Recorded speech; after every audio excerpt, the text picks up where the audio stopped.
My name is Laughlan Woolnough. I'm a Fabrication and Welding apprenticeship student here. I work at John B Technologies just down the road. We've been doing it for about 3 months now, and it is a really good learning environment.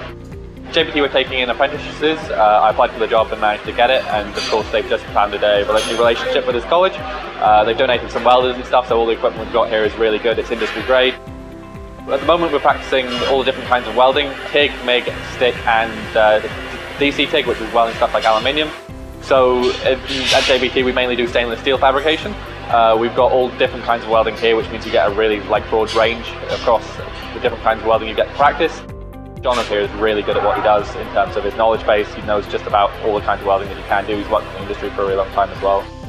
One of the things that we've been told about welding is the fact that it's a messy job. Dirt gets everywhere, there's dust in the air, it's not the most pleasant job in the world. I've been really surprised by the college because the environment here is so clean, it's really well kept, and it's just a really good learning environment to work in. So the new campus is absolutely fantastic, everything's really close together, the food in the cafeteria is great, and yeah, everyone's been really friendly so far, so just really enjoying it. Like I say, you're not going to get anywhere better.